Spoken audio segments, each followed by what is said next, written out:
everyone, and welcome to Listeners Beware, a podcast about all things Goosebumps. My name is Gary. And I'm Ashley. And today we are talking about book number 14. You had to think about it. It's okay. We're starting to get up there in numbers. That's a good problem to have, right? Yeah, 100%. So book number 14, which is The Werewolf of Fever Swamp. Yes. And the description for this one says, "What big teeth you have." There's something horrible happening in Fever Swamp. Something really horrible. It started with the strange howling at night. Then there was the rabbit torn to shreds. Everyone thinks Grady's new dog is responsible. After all, he looks just like a wolf, and he seems a little on the wild side. But Grady knows his dog is just a regular old dog, and most dogs don't howl at the moon, or disappear at midnight, or change into terrifying creatures when the moon is full. Or do they? My dog doesn't, but or I should say my dogs don't. Yes. I've never had a dog that did those things. They might howl at the garbage man, but not the moon. Yeah, my older dog, she howls when she hears sirens. She howls when I howl. But yes, I howl at my dog and she howls back, and it's amazing. I love that. We howl together. Yes. But other than that, no, there's no howling going on. Well, then you probably don't have werewolves.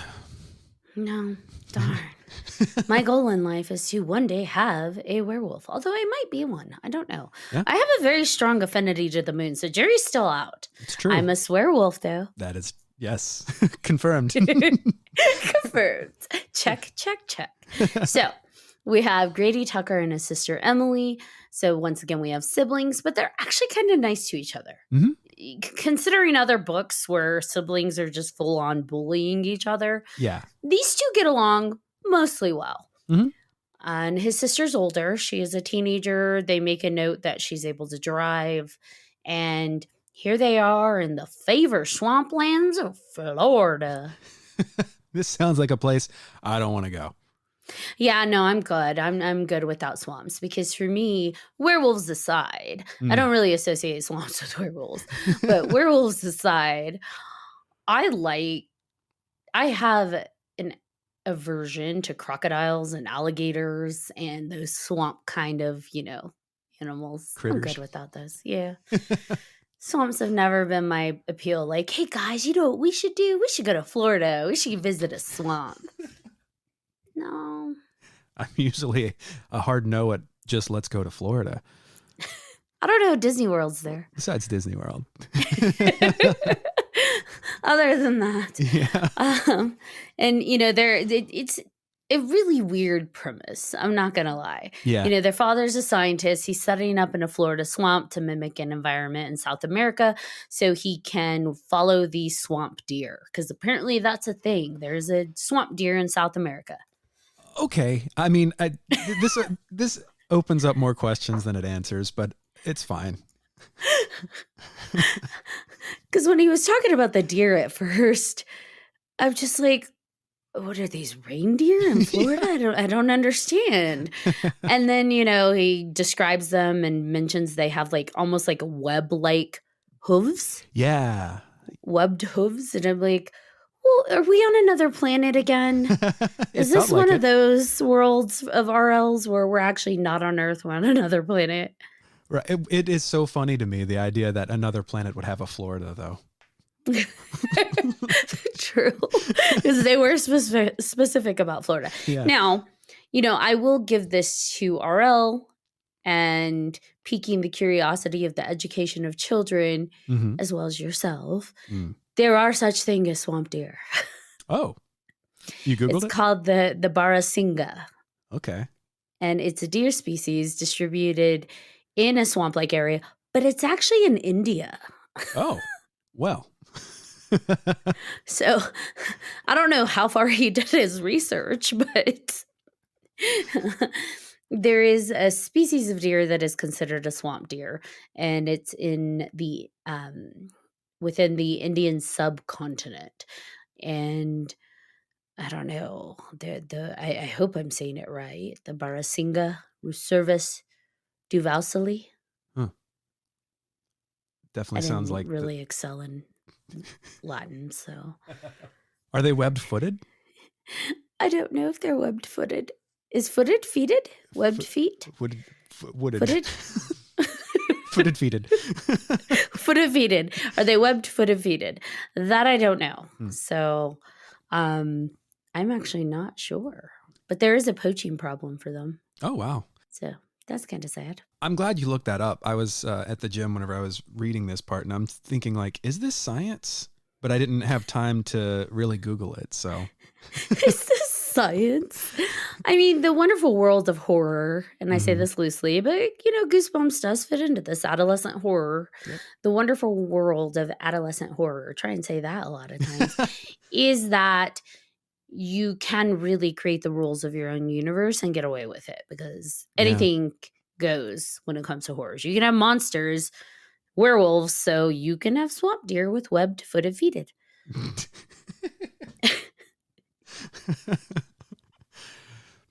Perfect.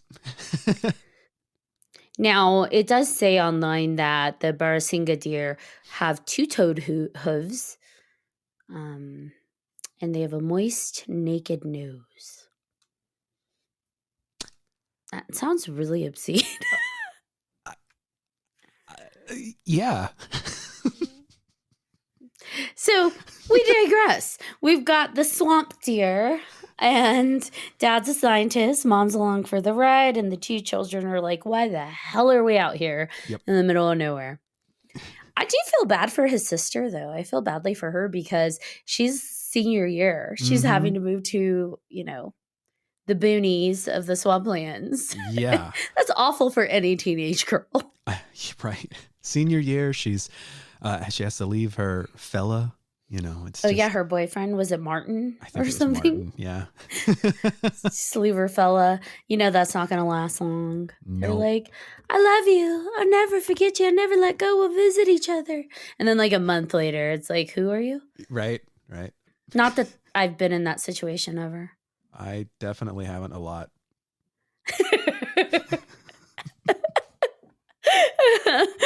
Oh man, RL knows how to get us, right? He's like, I know a lot of you have gone through this. Was I crying while reading this? I don't want to talk about it. No, it was the allergies. It was. So they go, first week there, they go on an adventure of the swamp that's conveniently located right behind their house because how else is Dad going to track these deer that he plans to eventually let free? Right now, he's got them in a pen outside with wire mesh, which for me, I'm just like, is that a good idea next to a swampland? Werewolf aside. No, I don't think so. These are animals of prey. And you're just going to have them outside like, you guys chill in there. It's cool. Don't worry about it. Yeah. Got chicken wire to keep you safe. Right. And the end game is that they're just going to let them be free. Like, those deers are definitely dying, dude. They're dead. Dead deer. Dead deer. It's all for science, I guess. Ooh. So they go on a trek to adventure in the swamp because Dad makes sister go with him. But they seem to, get along. They're chatting. They're staying close to each other. They get lost versus screaming at each other as siblings might do. They work together to try and find their way back home, which was nice. Yeah. Kudos to their solid relationship. Mm-hmm. I liked this part. I liked how he told the story, and I had no idea where it was going. And this book sort of meanders until it gets to a point, but it meanders in like an enjoyable way. Yeah, it is. That's a perfect description. It's meandering. It's building up. And, given in the previous books, we hit the crazy and the action pretty quickly. Yeah. This really did well pacing. So you really get to know the characters and you get to know the setting that they're in. You're introduced to the crazy looking hermit and to, the neighbor boy Will. And it's a buildup. You really are being acclimated as they are into this new space. Yeah. Very well said. Oh, thank you. Sometimes I can use the words. You know what else I like that RL does is that as we're being introduced into this world, he's actually taking time to help us really get to know it. So versus like every other book where they're just given names and sometimes the kids are like, oh, I wonder why the city is called this. In this case, he's chatting with Will about it and he's just like, hey, I wonder why it is called Fever Swamp. And Will gives him an explanation, like a really good historical explanation to it. Mm-hmm. Yeah, that was super fun. Yeah. And not only is it like, here we go, we're getting the explanation, but our character also experiences it. Mm-hmm. So, Grady, because he got lost in there with his sister and got a little bit affected by whatever he touched, could be poison ivy, could be, who knows? Yeah. He gets the fever from the swamp as well for a few days. And that's pretty fun because that's not supernatural. It's not paranormal. It's like this kid went exploring with his sister in unknown spaces and actually got sick. Like, that sucks. That's real world nature horror. He touched the fever tree and got it. He got it. And he got it, but good. Like, he did. His fever was bad for over a day. Mm-hmm.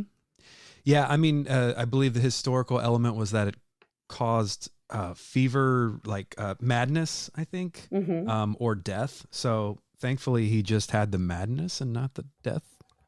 And he had the literal fever. Mm-hmm. 100%.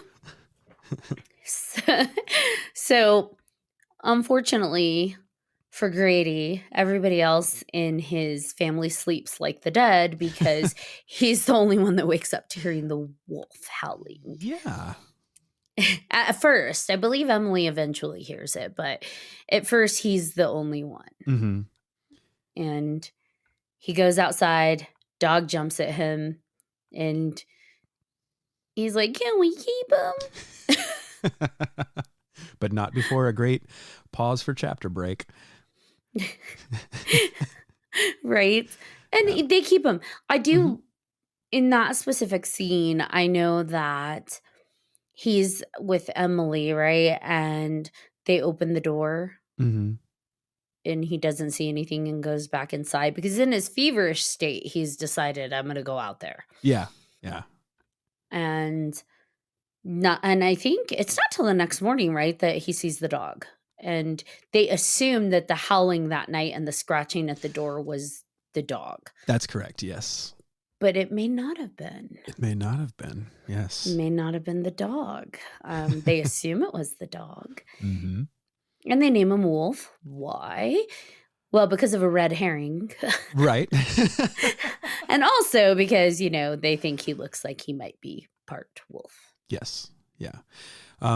If he's the dog from the cover of the book, he looks like he's full wolf, but I think the cover of the book dog is actually a werewolf. Yeah.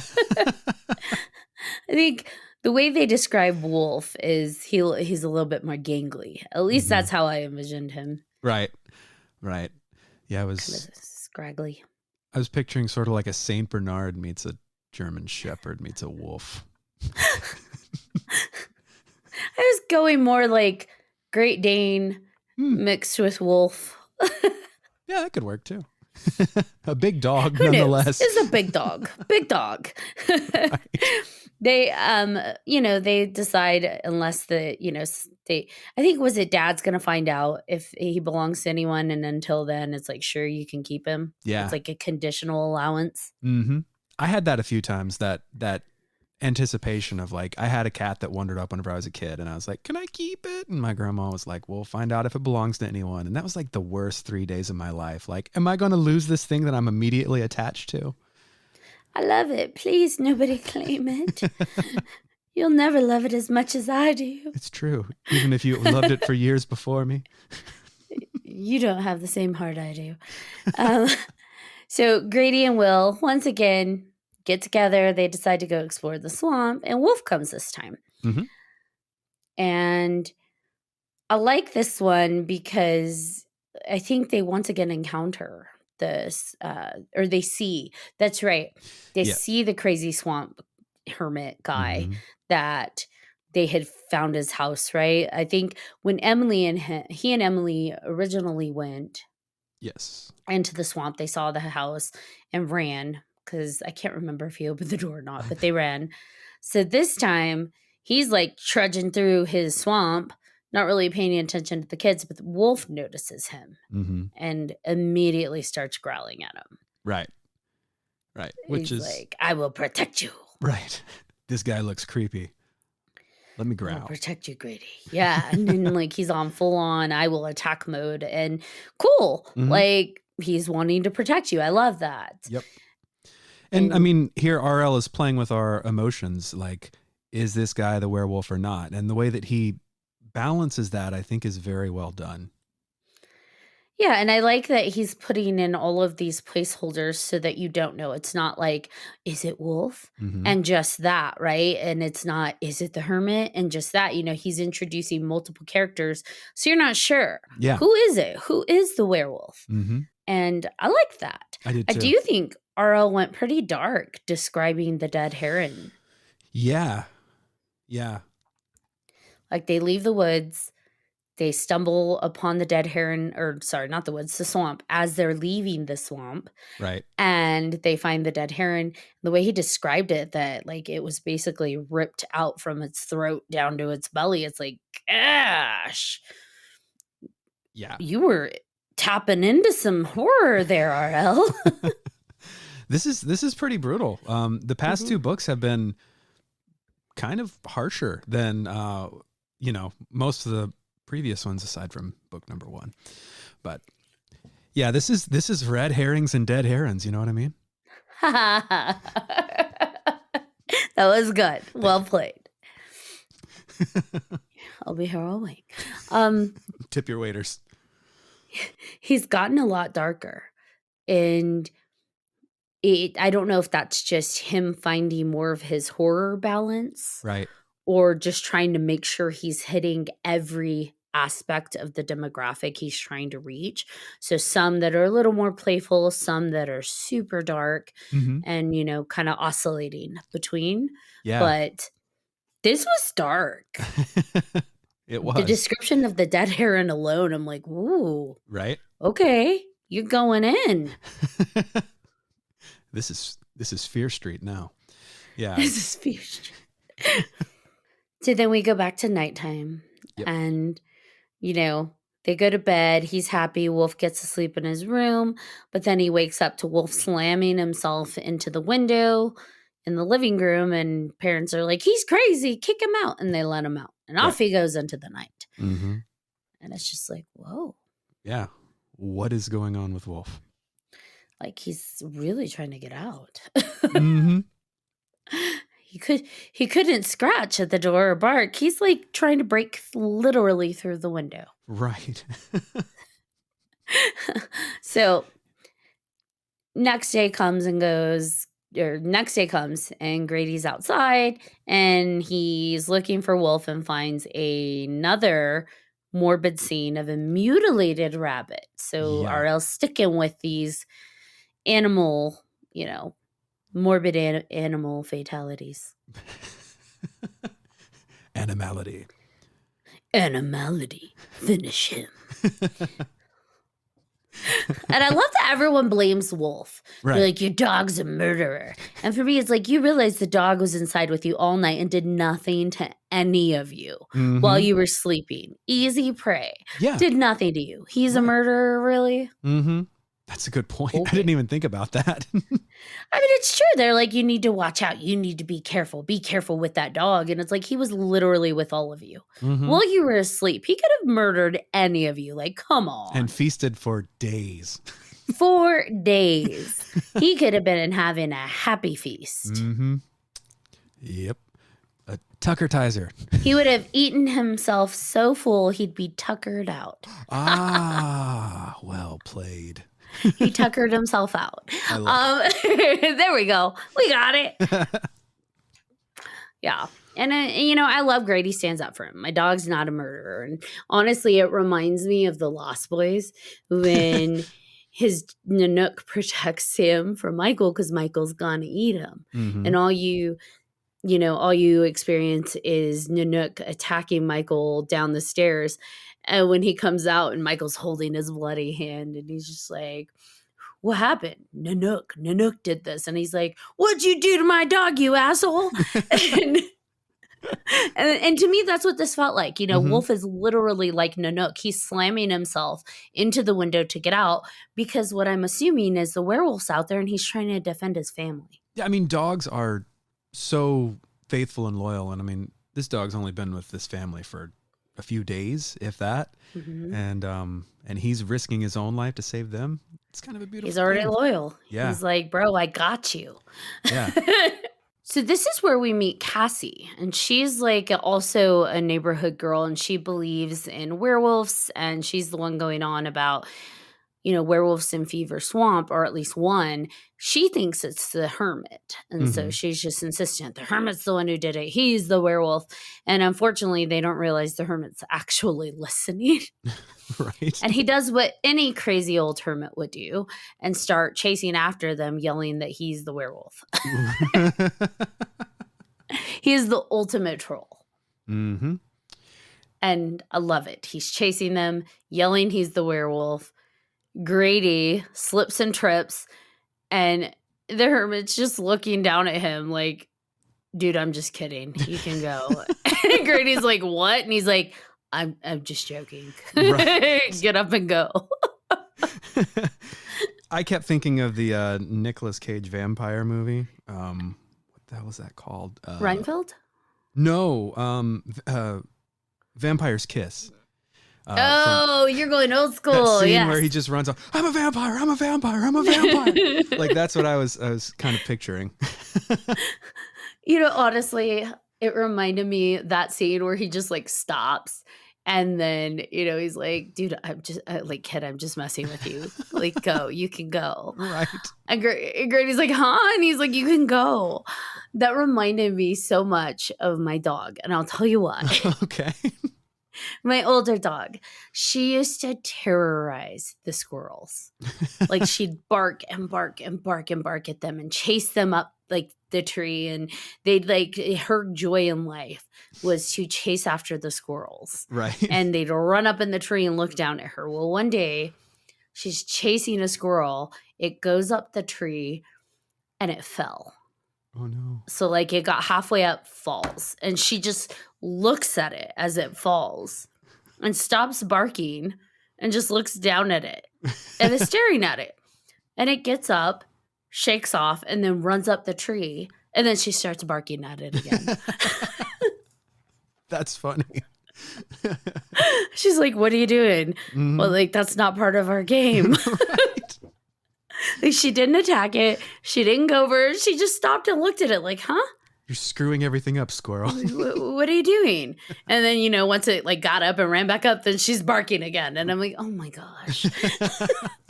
That's funny. That's what that reminded me of. Right. You're messing up the game here. Right. So, yeah. Because I'm like, there's no way. Please don't hurt. Because I was getting ready to run out the door to stop her. I did not want her to hurt a squirrel. Right. But then seeing her reaction and then it going up, I'm like, okay, you're not a murderer. You're not. You don't have those instincts. Right. She's like, I just want to play. Yeah, it's all funsies. Yeah, what are you doing? Not cool, bro. Get up the tree now. Get your life You're right. Embarrassing me. Get your life right. Yeah, so unfortunately, the danger comes not from the hermit, but Grady goes to leave, steps on a snake bites him, and now he's got to get help. He's feeling venom, weak, all that jazz. Mm-hmm. But it's a green snake. So everyone knows green snakes are fine. But again, RL with these damn non-venomous snakes having fangs, that's not a thing, dude. And it's not going to cause a kid to swell up, get dizzy, and pass out. Right. That is danger. I thought that this was handled a little better than in the Camp Nightmare one because, this could have just been anxiety or an extreme panic attack, the way that this was described. But the way that it was described in Nightmare, it was not accurate. Yeah, and you make a good point. It could have been just a full panic attack. Yeah, but I don't know. Anyways, I just hope. I mean, if he was able to ice it and be fine, it sounds like panic attack. Right. So, RL escalates the animal death, More. animality, and they go outside because there's a problem. And, Grady's brave enough to go out there because he hears the howling. He goes outside and sees that the deer pen, which we knew was coming, was ripped into, and one of the deer is dead. Mm-hmm. It's being killed by some creature. Yes. And, Dad automatically assumes it's Wolf, and we got to get rid of Wolf or taking him to be put down the next day. And I'm like, gosh, you're brutal, Mr. Tucker. Yeah, right? Got to fix the pen. Got to kill the dog. So, and the thing we forgot is that this is all occurring during the 3 days of the full moon. Oh, yes, that is an important detail. Which Cassie mentions. So we forgot that. Yes. So we're coming on to, it's the day of Wolf is going to be put down, and it's the last day of the full moon. Now, with them emphasizing that it is the last day of the full moon, okay, stuff's about to pop off because werewolves on its last day. That's right. Last day to party. Last day to party, at least for a month. And, Grady does mad props what I would have done too. Dad comes to get Wolf to take him into town to be put down, and Grady's like, get out of here, and scares the dog off. Right. And dog's smart. Mm-hmm. Wolf is like, I'm staying gone all day. He's like, I'm no dummy. The nice one yelled at me. I can't go back. I can't go back. There's something going on. Right. The nice one yelled at me. And not to mention, it's like, dude, this dog's protecting them. He's going outside to keep the werewolf away from their house. Mm-hmm. And here they are just like, we got to put him down. Wow. Yeah. Ungrateful asshole doctor. Right? It's like, see how many deer you have left after next month. Yeah, exactly. This is why I don't trust doctors. And of course, Grady is concerned about his dog, hears the howling again, and decides enough is enough, and sneaks out of his bedroom window. Yep. That night to go find Wolf and go see, like, what is going on? What is this howling? Is it the swamp hermit? What is this? The fact that he believes it might be a werewolf, I'm just like, dude, really? Like, I'm going to go out on a full moon night with a, werewolf. Yeah. He should know better by this point. Clearly something is afoot. Yeah. Maybe the fever swamp is making him feel more bravado than he should be. That's very possible, yeah. Or fever swamp. Swamp fever. Swamp fever. Swamp fever. There we go. Or he's just got that, 12 or 13-year-old boy mentality. I don't know. Like, I'm untouchable. If you thought there was a werewolf in a swamp behind you, would you have gone out of your window in the middle of the night? Probably not. At 12. I think about my friends. I think about myself, and it's like, we would have done a lot of dumbass stuff, but I don't think any of us would have been like, let's crawl outside our window and go into the swamp. I made some really weird choices. I don't doubt that.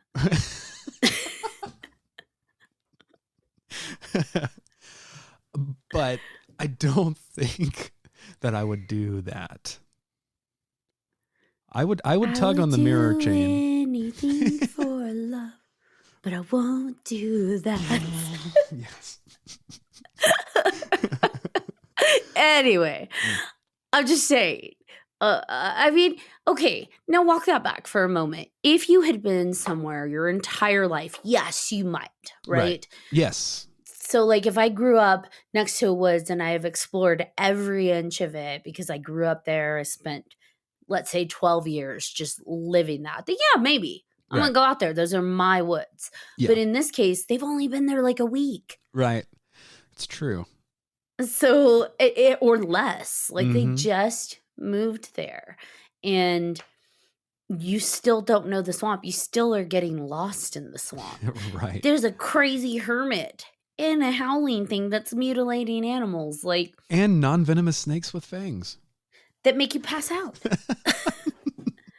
And swamp plants that make you get fevers and Right. super sick. Like, I'm just saying, there's a whole list of things where it's like, really? Climb out your window? Sure. You raise a good point. I don't know. Grady did a lot of believable things. That one I wasn't so sure of. Right. So, he sets off to investigate. And as soon as he's in the swamp, because he's trying to follow Wolf, he discovers his friend Will. What's Will doing in the swamp? Will, what are you doing mucking about? And Will's like, man, I heard some howling and I wanted to investigate. And it's like, Will lives up the street. Mm-hmm. How did he... And I guess the dad did mention a lot of people were complaining they'd heard howling. Right. Yeah. And so maybe, yes, all of them on the street heard it. But Will's apparently like, I'm also a crazy 12-year-old boy and I'm going to be in the woods in the middle of the night because I heard howling. Right. But maybe in Will's defense, he has lived there for all of his life and he feels comfortable doing that. But he hadn't. Didn't he say his dad was like a forest ranger of some sort? Or I don't know, but I don't like remember, a researcher as well. Yeah, that's possible. Something like that. Like, I don't know why, like a park ranger type person. But, it's sure we'll roll with it. They're Yeah. out there in the woods. And Will's like, follow me. I see where Wolf went. And You see of course, where Grady Wolf follows went? him. Ha!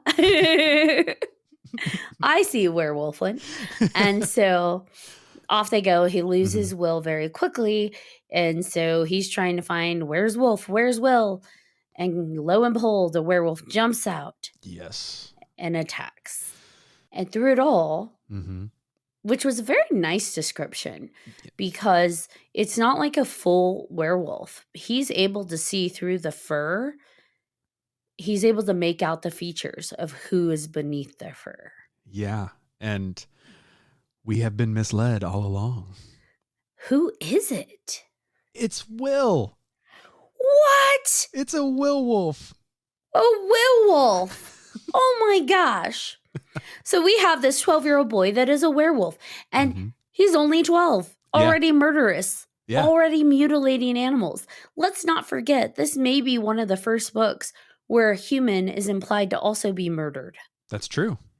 Because there is a neighborhood person who's been missing. Mm-hmm. And I don't remember his name offhand, but there is a neighborhood person. Everyone's like, oh no, he never came back. He went into the swamp to hunt and he never came back out. So literally 12-year-old Will Wolf murdered a human. A human. A human. A human. Which makes you wonder, where's the body? Right. I guess he ate it. All of it? That would explain why he has a thick neck. I've never been a werewolf, so I don't know if they eat bones, but I mean, like dogs munch on bones. Dogs don't eat bones, though. They just chew on it. Arr, arr, arr. Maybe he just RRR'd it to shreds. He just RRR'd the human. Where he put it in the bog. Oh, yeah, that would make sense. But you think they would drag the lake? With the bog. I don't know. Do you think what? You would think that like the police or somebody would drag the lake if this person's been missing for so long. But it's a bog. Drag the bog? Drag the bog? I don't know. Can you drag a bog? Like, I don't know. That's a good question. Because they were saying like it's super thick. Yeah. They threw stuff on top of it and it just kind of stayed on top. So he'd have to like push something down. And I wonder if it would just like sink it, like suck it down further. Right. I don't know. That's probably where the body is. Like, I have no idea. Yeah. And the swamp hermit's been there in his entire life, so you think he would know there's a werewolf in his woods. You would think swamp. Woody swamp. Well, the TV episode, I'm going to jump a little bit. The TV episode that doesn't count. I know, but it gave a little more backstory to the hermit and his loss, which I thought was a decent touch. But except the implication is he got killed too. Yeah, true. So he's attacked and then Wolf bites him. But guess what happens? Superstar Wolf appears, attacks Will. They tussle, they fight. He hears a yelp and off Will goes. They are, of course. They are. And Grady, of course, does what Grady does and passes out. It's the Grady way. just a Grady way. He just passes out. He wakes up and he's home because that wonderful swamp hermit found him and took him home. Good guy, swamp hermit. Yeah. Swarmit. He's like, I I'm can't crazy, talk. dude, but he's a swarmit. He's like, a swarmit. He's a swarmit. Yes. And, he's not a bad guy. He's just crazy. Mm-hmm. Yeah. I mean, you would be too if you lived alone in the woods, probably. In a swamp with a werewolf? Yeah. Yeah. Details are important. A little bit. So he's home. Swamp hermit saves the day. Well, wolf and swamp hermit. Yes. And he tells his dad all about what happened.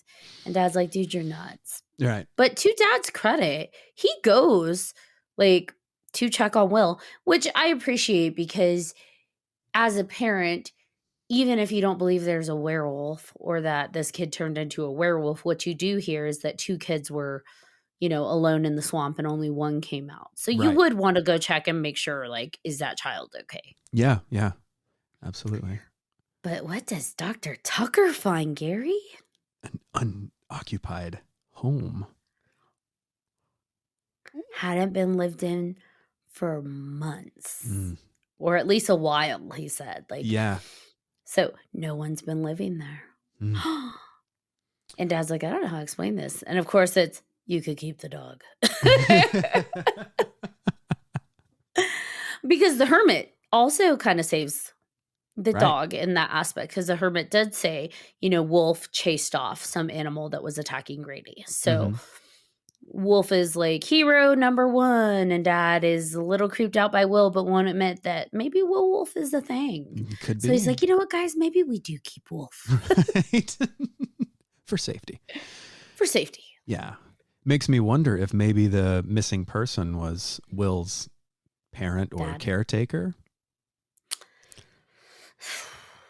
I don't know. That's a good question. He went into the swamp to hunt, though, and it sounds like he was a local person. Yeah. I don't think it was a parent.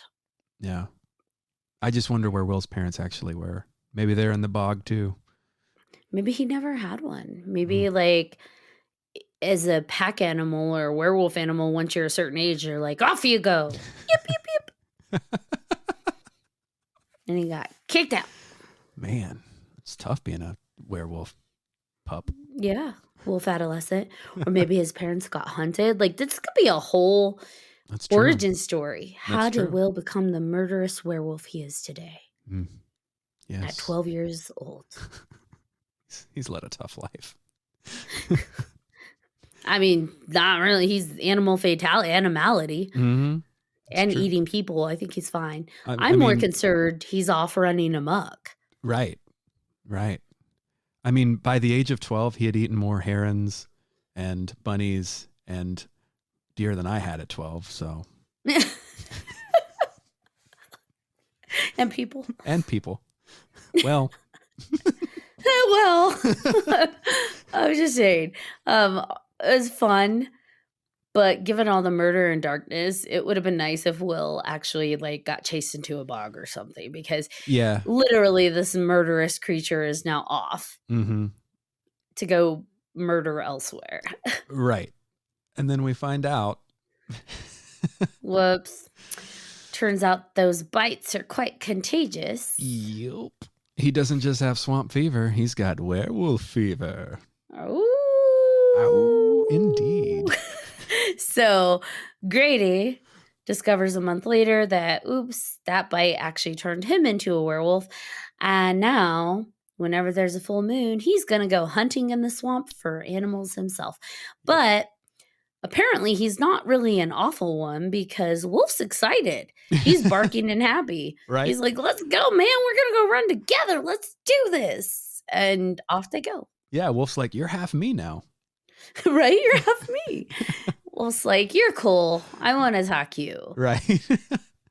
Which begs the question then, if you can have a good werewolf and a bad werewolf, does that mean that Will was just a murderer?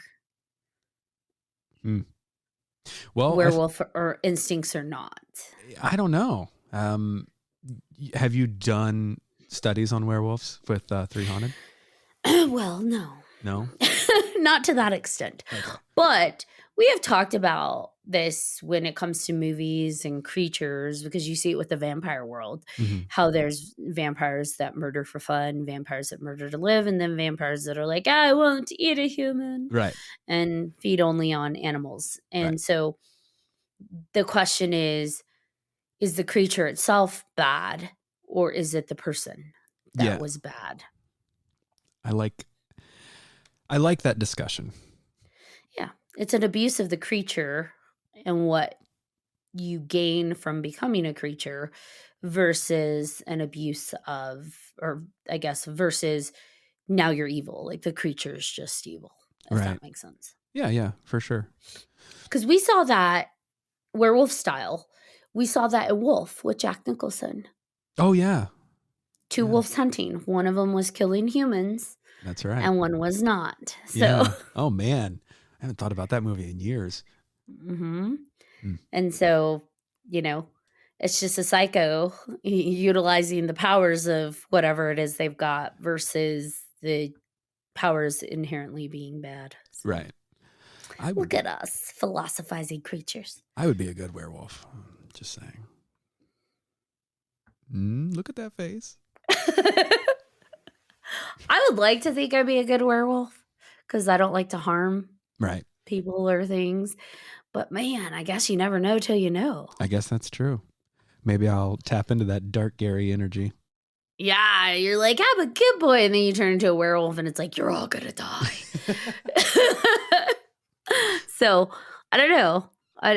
Because people, we can go nerdy for a moment, but I don't know if you ever had these conversations with your friends, but like you see villains and you see superheroes. Mm-hmm. A great example of that would be, for example, like Spider-Man and Venom, how they kind of have the same thing going on and yet not. Yeah. And actually, no, they don't have the same thing going on.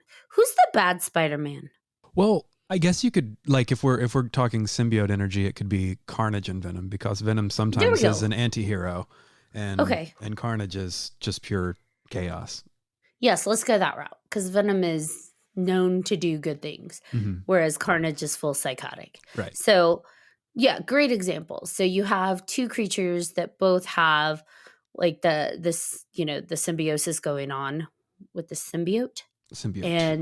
And yet one, utilizes it for a different purpose, whereas Carnage was always psychotic. So when he gets it, it's like full murderous rampage and torture for fun. Yeah. So I feel like maybe we have something similar with this, where it's like the werewolf curse is what you make of it. He just wants to run with his dog. Yeah, that's kind of adorable, actually. I like the howl at the moon with your pup, but I like the idea of a like superhero werewolf that like hunts, but only hunts evil people, like villains, right? Like werewolf police. Werewolf police. I mean, you have Blade, who's half vampire. That's true. He only hunts evil, bad vampires. So. Maybe that's where I got the idea from. But he's not a full vampire. So True. He's only half because of his suppression drugs. Yes. Good questions, though. Yeah. Like, that's what's interesting, right? RL's using that trope within this of something that you would think is inherently evil or bad or whatever, and it's really like a curse, but it's not. It's what, the individual inside does with it. And we see that in the superhero worlds. We see that in sci-fi. I mean, Star Wars. Yeah. The Force. Some people go mad. Some people are Jedi masters. I'm a total nerd. So welcome to another episode of 3 Haunted Junior. I had a feeling it might get there. Yeah. You see it with the X-Men. Oh, 100%. Like mutants. It's everywhere. It's the idea of what do people do when presented with something powerful. Right. And it's cool. Yeah. I like it. Well done, RL. Indeed. Now, what'd you think of the episode? The TV episode? This is one of those that I don't understand why it was 2 parts. I felt like it ran a little long. Yeah, it ran long for sure. It added plot elements, which I didn't hate, but at the same time, I don't really think they added all that much. Here's what I didn't like. Okay. In the book, they wrote that it's kind of this cookie cutter neighborhood that backs up to a swamp. So Right. it creates like this visual juxtaposition that's kind of fun, Mhm. in my opinion. Whereas in the TV episode, the house is run down, it's dilapidated, it's very like Yeah. stereotype of what you would assume a swamp house would be. Mhm. And to me, I'm like, I think you guys missed the purpose Right. of why the neighborhood was described the way it was. It's supposed to be jarring, Mhm. not jarring like we're in a completely different world, but jarring like we have this very nice, tightened, safe neighborhood backing up to this dangerous, unknown, wild swamp. Right. And that is going to leave anybody unsettled, right? You have danger literally right on the other side of your backyard. Yeah. I feel like at this point, I'm just being redundant when I say TV episode is not great, but Well, and you have the hermit acting dangerous from the get-go, whereas he's kind of sympathetic. Even if he's a little menacing, he's sympathetic. Yeah.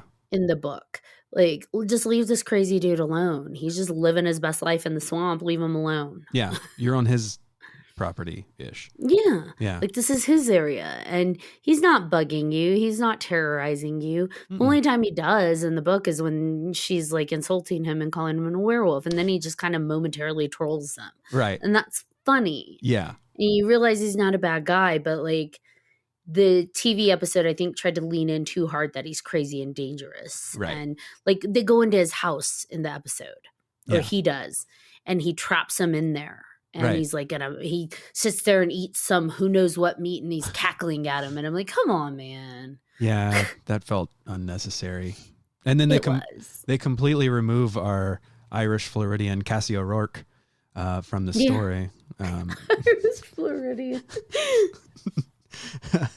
And I mean, she doesn't serve a major purpose in the book either, but like she's completely absent from the TV episode. I mean, she puts the idea of a werewolf into his head. That's true. Yeah. Irony, he's Werewolf. He's trying to like, oh, those aren't real. And she's like, yes, they are. Right. And so it was, they're a good counterpart, but also I wasn't a fan that they turned Will into this like super backwoods character where he's like, yeah, these are my swamp, and he's wearing like a cut off plaid shirt, and it's like, and I'll just show you the ways around these parts, and it's like, is this Arkansas, Alabama, or is this Florida, dude? Yeah, where's your banjo, bro? Where's your banjo? Like, it was weird. He reminded me of that character from that movie. Was it Fudgesicle? Is it Sling Blade? Sling Blade. Yes, the little boy who's like, I like the way you talk. Well, I like the way you talk. Like, what? Mm-hmm. Yeah. Like, Will wasn't described as that in the book. He was a kid, and that's what made Grady trust him. Right. He was a kid, very standard, typical 90s kid, just like Grady. Yeah. Wanting to play catch, wanting to just hang out, wanting to explore. And so that made Grady feel comfortable and like immediately fit it in because it's like, this kid is just like me. Right. Whereas the TV show made him a Willbilly. Ah. You're on one today. I love it. So, yeah, I wasn't a fan of the creative changes that they made within the book. Or, I'm sorry, from the book. Deviating from the book. They're so close sometimes, but they just make the weirdest choices with these episodes, and I don't understand why. This could have been better if it were 22 minutes and just closer, like cut out the stuff in the hermit's house and all that. Like, just stick to the book. Just the facts, ma'am. Yeah, just stick to the book. Yeah. Like, It just would have been fine the way it was. Mm-hmm. And if they felt the pacing was too slow at the beginning, they could have cut a few sections, Sure. like scenes from the book. That's fine. Like skip the fever, skip the whatever. But like the choices that they made, I'm like, why? That was unnecessary. And why did they change the name of the dog? Right? Vandal? Vandal. Yeah. What? Like what? What purpose did that serve? Vandal? Like really? Yeah. That's a dog name? No. That's barely a word. I feel like a writer had a dog named Vandal Mm-hmm. and decided I want to put my dog's name in there. Right. I love my little fluffy Vandal butt, so let's do that. Like, just Vandal butt. why? Yeah. Like, why? So unnecessary. Yeah. Or they're just like fans of really obscure DC characters or something, like Vandal Savage. I don't know. It's stupid. It just made no sense to me. I'm like, Wolf was fine. Yeah. It was fun. It's a fun play because you get a werewolf on the loose and, oh, is it Wolf?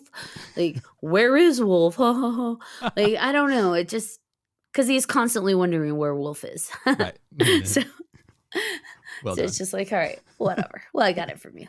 But yeah, I don't know. I wasn't feeling it. The end, him going into the woods and, the hermits suddenly trying to save him, but somehow, I mean, the implication is the hermit's being eaten by Will. Yeah. 100%. Which is sad because he's like all vindicated. I will get you after all these years because brand new random origin story. You ate my family and now I'm here. And then the werewolf's like, now I eat you too. Right. Now you die and then I die. It's a lot of death. That's a lot. Yeah. And the dead deer like that. I thought that was a little extreme for a kid's show. It didn't show much, but I was just like, well, that's definitely dead. There. Yeah. Now, another Lost Boys reference is the end scene actually did remind me of the Lost Boys because when in the TV episode when Vandal knocks him into the bog, that very much reminded me of the scene in the Lost Boys when Nanook he like body slams into the vampire and the vampire goes into the bathtub with the garlic and the holy water. Yeah. Because he's about to eat the two boys. Right. Oh. And I'm like, oh, that's very Lost Boys-esque. I wonder. That may have Dog saves the day as Creature's about to eat the adolescent by knocking the creature into a liquidy substance.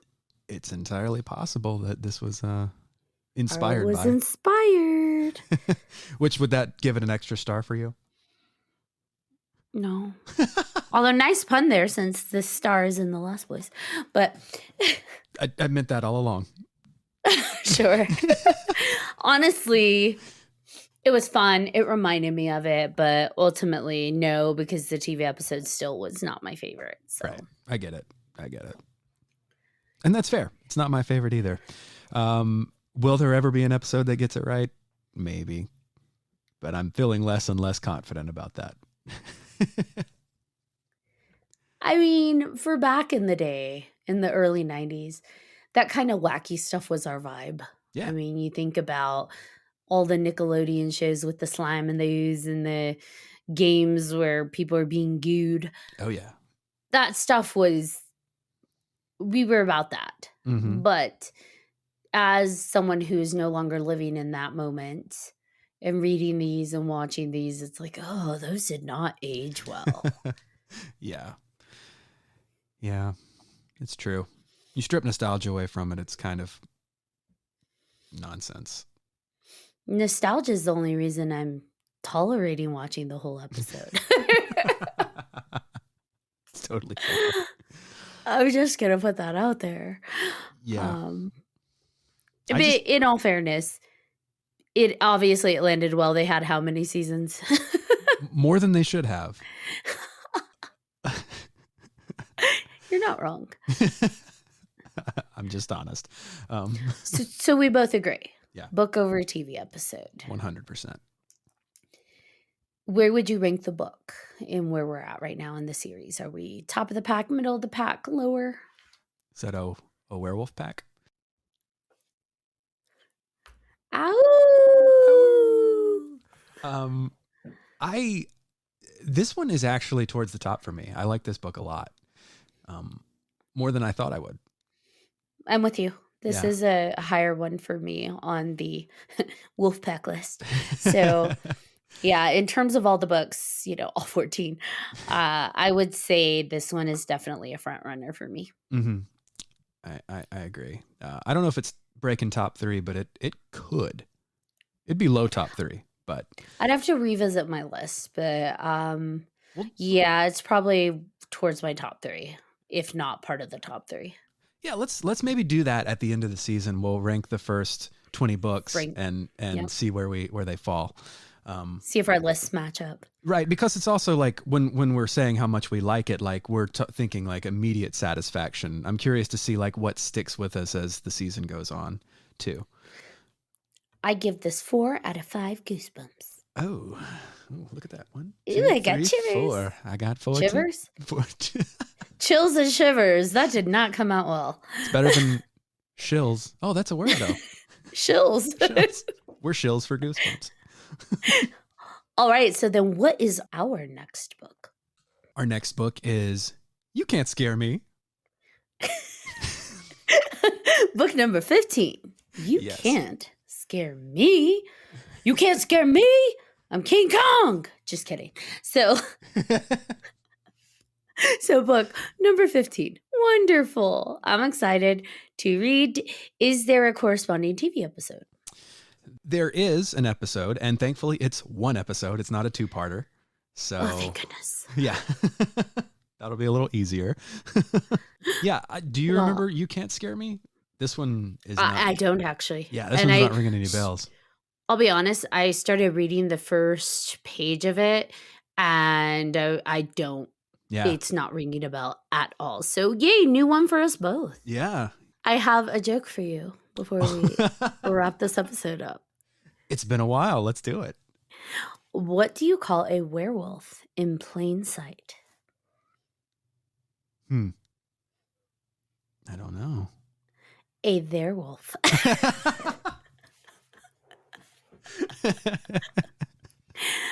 How do you support a werewolf's YouTube channel? I don't know. You like and subscribe. Oh, that's good. And I have one last one for you. Lay it on me. This is awful. I can't even get it out. Okay. What is a werewolf's favorite type of salad? I don't know. Arugula.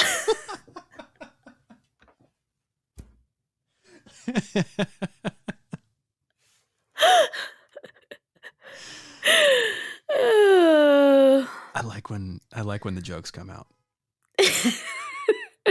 When I can remember to get some, Yeah. I get it. I do it. No. But courtesy of the Google. I'm glad you do it periodically because it like I never know when it's going to happen. And it's fun I'm with always excited when it does. Yeah. So just remember to eat your happy greens, and that includes arugula. All right. Thank you to everyone for tuning in to Listeners Beware. Are you looking for more spooky podcast content? Check out 3 Haunted Podcasts, where Ashley and friends talk about all the things that go bump in the night. And if you're looking for more nostalgic content, find me at waxnostalgicnetwork.com. Also, wherever YouTube videos and podcasts are available. Until next time. Ow. Are they webbed feet? You want to try that one again? No. No, not really. And then Mr. Tucker, well, or Dr. Tucker, sorry. Dr. Tucker. Dr. Tucker. What a dick. Right? Dr. Dicker. That sounds like a different kind of book character. Oops. Whoops. I was reading 2 books at the same time. I think I mixed them up. So, Dr. Dicker. Dr. Dicker. Tell me more.